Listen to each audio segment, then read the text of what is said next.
Hi guys, welcome back to my channel. Mayam ngasigi vlog sidi Cheiraoba gi phi thiluba gi vlog oidoine bako. Video se khara kuiraba video ne. Dobo irang sina ai video ga thaganing ba amta poktre bako. Haidi laikhidaba angang ani do icha ga suma sak ya mana ba haitare ko apik bado. Angang do ubada indi tu chung ki ba khangaude icha ga suma sak ya mana ba da ko. Ai isa da thoga di kari oiga da ke na khanna da isa da am pakhat pado tawe ba khangde su minung si leitana kai su khangja triba icha sing du bo hatok pi ri du bo makhoi gi wakhalon je angak pani adobo mapi mapa oi ba sing ngasi bauda usina da sa ka action am ta lokhat pi da ba je do ki mati nungai ja de ko no khoi mai tei phurup je mayam lan da si ba khara adagi chara helaga si ba khara adum mut khidau man ja le da kaigino habda lanjina maram oiraga nongmagi suraga talaga sajariba kaya amagi chakhum maidi mutlamga dauribane ba haidi ngasi suhawdabada ngasi talawdabada moidi chara helamga duineba aduna langi chaitheng phangdaba kanamata yawramoiko hai nungaiba kharana dum pangnung nungaigi bai wani lairabe imungdadi lanjina doki mati ko hallibaneba aduna mayam khangde maitai hariba phurupse sara helaga khara si mina khara hatokpi adagi sibai na khara hatokpi dum loi gidawra poni da ado mayam ngasi je nomeche curfew khara komtho ena aina phi do thilawra ge na ne kana tawra chatpane ba ado bo bazar je pung 8 baudi hangi haiba numito ado ekhoi di khangdabani na pung 12 ta dore ekhoi na si yobada bazar yobada ko na ayuk to nong kan chu da nam chat ya da na ka ngai hak pallaga lai thore ba aduga khoina nambol deina bazar phau lakpa matam de di thong amata hanglmdre bako nupam cha ga gi di am ta lai bidre duna ahan ga gi oina leire dango jo sigumba phuri se di pam de na hai bako duna ahan ga gi oina leire aduga dango khoi gi duna online de gi oina chen bi ra ge na ko ado dmaina leiraga poche aphangba lauraga thole kai gena de lak thora banina amu hanba do pharak tarani na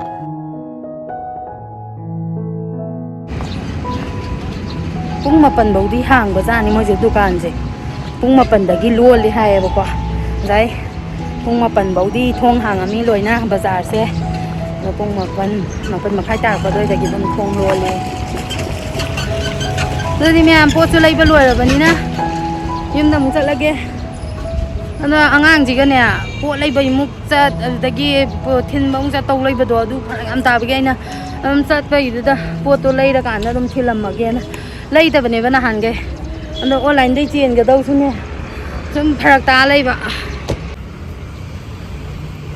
cha jam kan tum yum dei cha thak la pa do lain tum gare ba ko duna thobi ju chak loiram gi dong man de sak khara theng gi bane duna fast food ta kanom cha gi sina sang e cha ko kana tumi ando chicken samosa ga chowmin ga order tau gre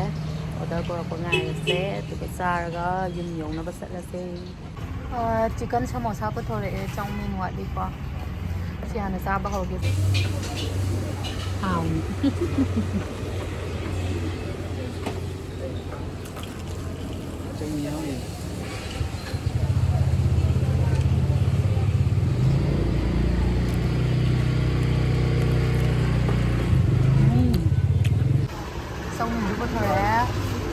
không jam hào đồ ma đều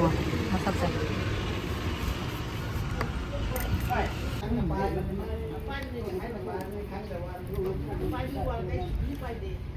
wow hàng này trong mình sẽ ra được coi hàng muốn đắng nó lấy được bây giờ lấy ra một đồ đắng nó lấy được bây giờ sao thì đấy sao chỉ cần ra cái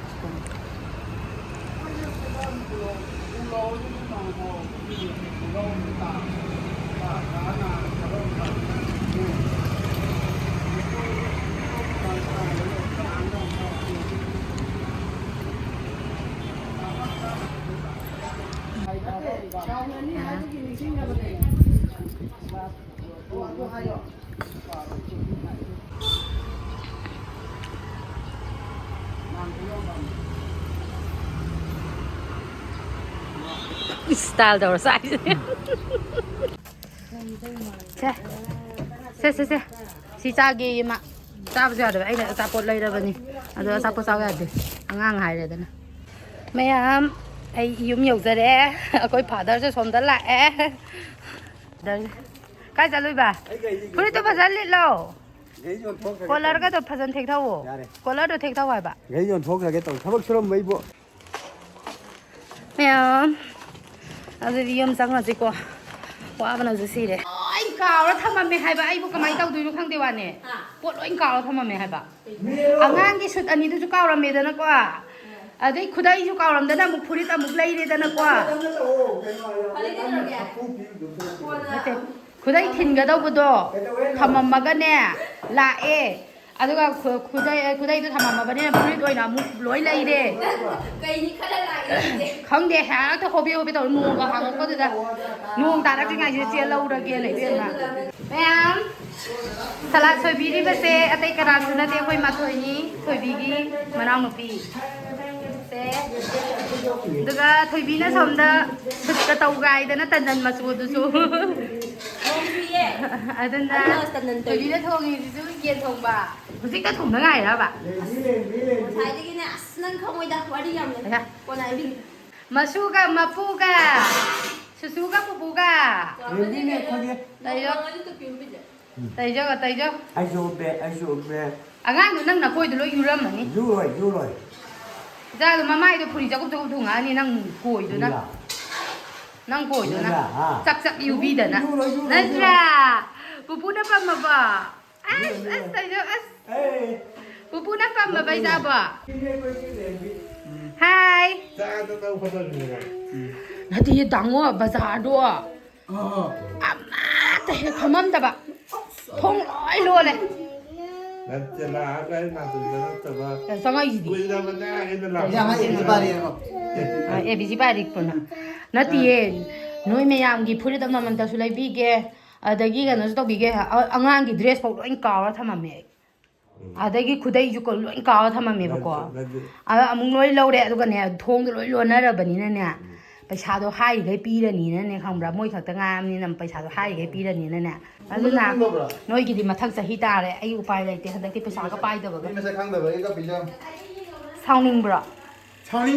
jam ga ni na sak du sa ha thabi ju ta mayam hoji chak sa do re salad atai tai khang de salad jam hau ne adagi yen thong nge kaleja me kama hai charo tot ke kwa morok sani bo dango si de charo ka to ba ta ka la phan ya mal la na te ma tun da la phan de ba ka le ya ba on thoro ba mai le to thoro ya ba injelo ra kha ya ya charo kwa ô ta hai đầu quá hào phải không người mà khi cái thằng mông kia quá cái đi mama đi câu rồi à rồi ở đây mẹ mà quay xa nè bà phẩm đất ra rồi cái ai là video nắm lấy thuộc xa rồi em từng ngắm tàu này sao phải đom xa cả Daga sidana koi thoi bi sidana masen mapai bai hậu ra anh thùng mình ra ubra ke asikan thuding thong ba je mai khara ka to tau se ram mem asam na gal sat aksa re ngak dang gi cha do kop khalak ta na ko ja mo thai no cha bye bye yaw re bye bye thabam za thom ba hu da le du chamin na re dum se sak chamin na ri aduga ani ji ne ngo sida ai ani je am kan chana min na ri ko kada tay jo kada la ko mama ko saksa ge mayam aina bazar manung duda angang duga asyam wana koi chat laga phi do thiraga layure ko aduga sina kai thi hoi ko yum gi hek thangnab da koi ne pancharani na ma do mayum da dukan hang le rami ko phi ge laina aswana gai thiraga sida hangi khangam madi dum loram ma daw ne na hai aise indom sa gi sut amta lauge na lak pani kano inamagidi dada su lebanina dadaga de inamagi pire ado indomchagidi kaka leitabanina mangonda sut oina pibiragena sutto tangbra hongbra aigi angamba amadi leiraga pige indomchado akhoi gidamata samna hotnabada wazarabani ko mase adi inamma kunje de indomchase akhoi ge dum chiraba matamda moyani natana leitebako duna sut amatang di thonbi gena indom chagi tangbra hongbra ya ngamba amta di lei gena la ini maya pambiraga di order tok sanbiro aingonda dum pau phawbirak pa yagani ko ꯑꯩꯒꯤ ꯃꯦꯛꯇꯣ ꯑꯩꯒꯤ orange lamthang sina ta ꯑꯩꯒꯤ ꯄꯤꯡ ꯁꯪꯊꯣꯛꯈꯤꯕꯗꯣ ꯑꯗꯨꯒꯤ ꯃꯦꯛꯇꯣ ꯇꯤꯟ ꯀꯥꯡ make ꯍꯥꯏꯕꯅꯤ ꯂꯝꯊꯥꯡ ꯁꯤꯗ khazai sina lamthang masa pokhidore si phi double jin sa pokhade mana phangalo ma khut yam nana sai hai ba mayam chu la ma pan thokra ꯅꯦꯟ ꯐꯖꯩ si khazai ma si khu phaza si lai amta ting thoro ꯃꯥꯏ ꯁꯤꯒꯥꯔꯤ ꯁꯥꯏꯗꯤ ꯑꯩꯅ ꯄꯥꯝꯖꯕꯅꯤ amta ting thoro amta phazai yamna ma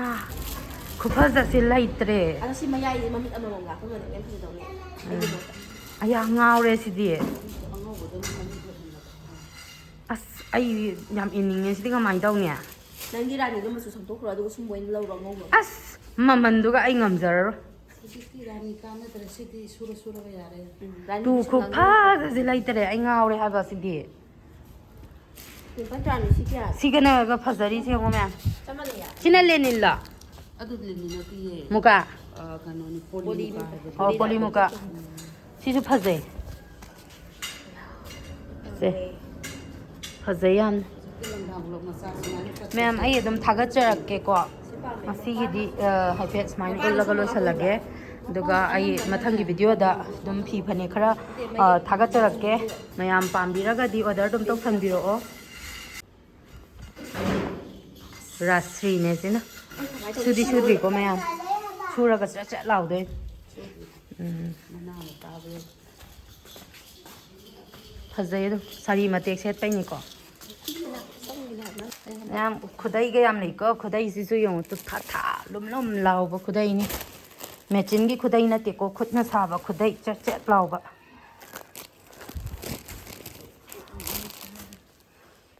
phi yam phaza yam nei ko don sa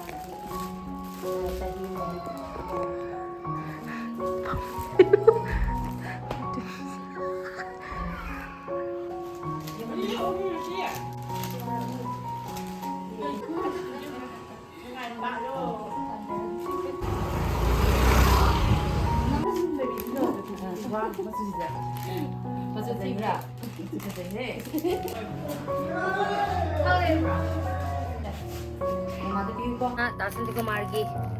juga sina magi Ni hapo no ama hapo. Ama hapo. se bor ba Na yaw dana no ay kana pan bo yo. Awal pali ta bo ro.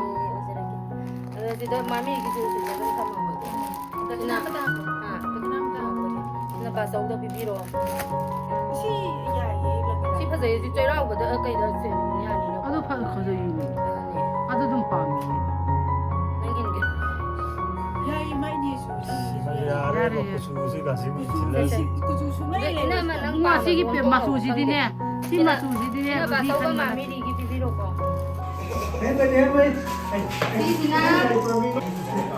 Angang si mo yaw le ni la pa kai ro ti ma la po mi mo po pi be da. Ha ko mo le ne. ai tu mo ai tu video na pira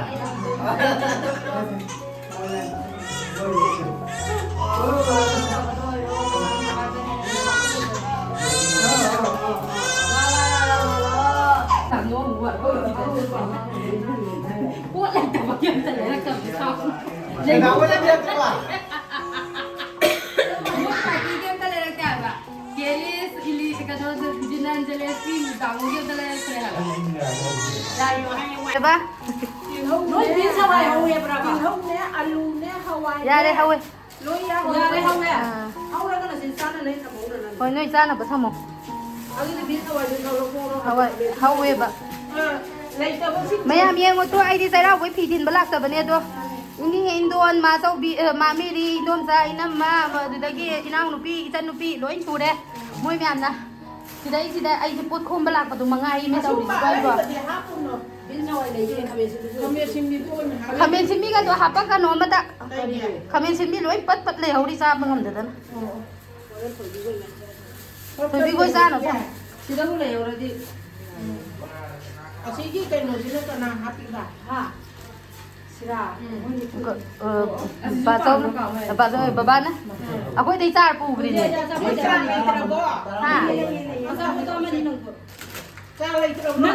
ꯇꯧꯕꯩꯅꯤ ꯀꯅꯥꯗꯩ ꯂꯧꯕ ꯇꯧꯏꯖꯉꯣ ꯃꯌꯥꯝ ꯀꯅꯥꯗ ꯍꯥꯞꯄ ꯄꯨꯗꯣ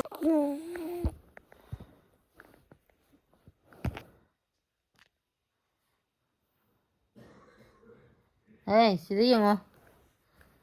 ꯁꯤ ꯌꯦꯡꯉꯣꯁꯦ ꯅꯀꯣꯛꯀꯗꯣ ꯐ꯭ꯔꯦ ꯐ꯭ꯔꯦ ꯐ꯭ꯔꯦ ꯍꯥꯏꯗꯠꯇꯅ ꯅꯪꯅ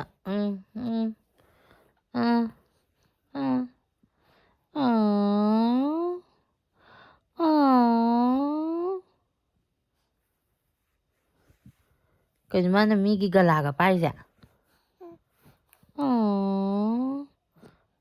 ꯈꯥ ꯆꯤꯛꯑꯣ ꯈꯥ ꯆꯤꯛꯑꯣ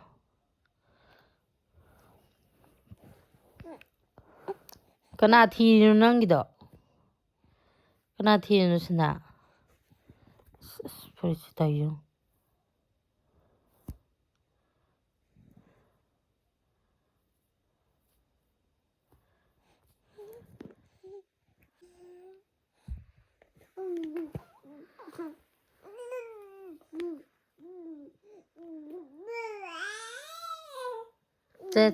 ꯁꯤ ꯌꯦꯡꯉꯣꯁꯦ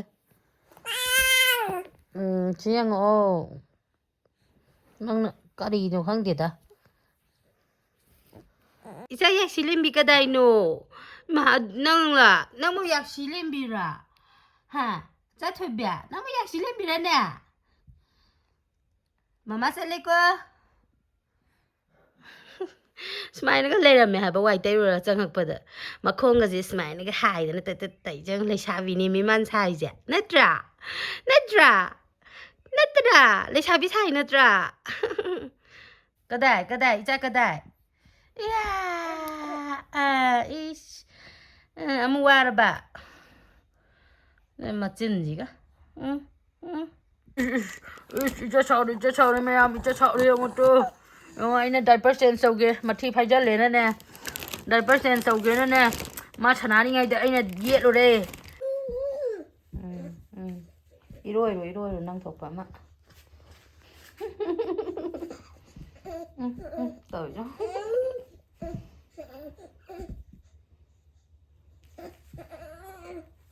이로 응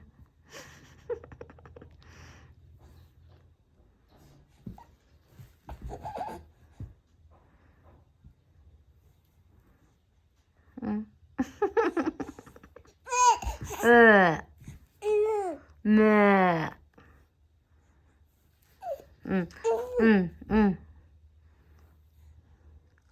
ꯃꯥꯅ ꯁꯨꯃꯥꯏꯅ ꯁꯥꯟꯅꯔꯤꯉꯩꯗꯅꯦ ꯑꯩꯅꯅꯦ ꯋꯥꯔꯅꯤ ꯀꯥꯏꯅꯒ ꯂꯣꯡꯊꯣꯛꯄꯤꯔꯨꯕꯁꯦ ꯋꯥꯟꯊꯒꯩ ꯀꯞꯄꯛꯑꯅꯤ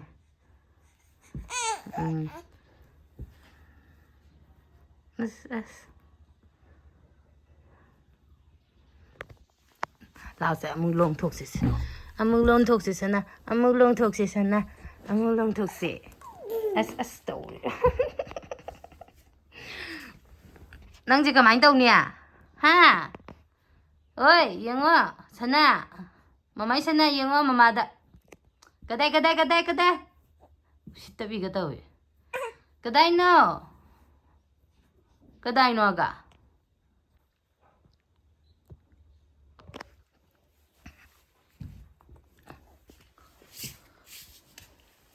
ꯄꯄꯥ ꯂꯥꯛꯑꯦ 이짝이 ꯄꯄꯥ ꯂꯥꯛꯑꯦ ꯋꯥꯔꯕ ꯑꯁ ꯇꯧꯏꯁꯨ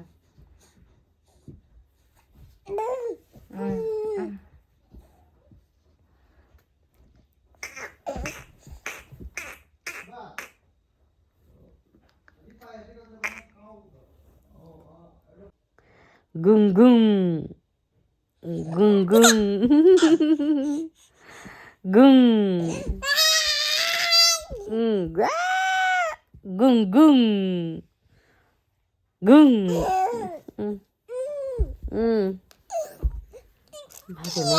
mai bem có lao trong mai gung gung gung gung gung em khát chết này nè năng đẻ em khát chết này nè có ai xí lên bị gì đẻ em khát chết này để đấy cha già em bị khát chết này để đấy sana già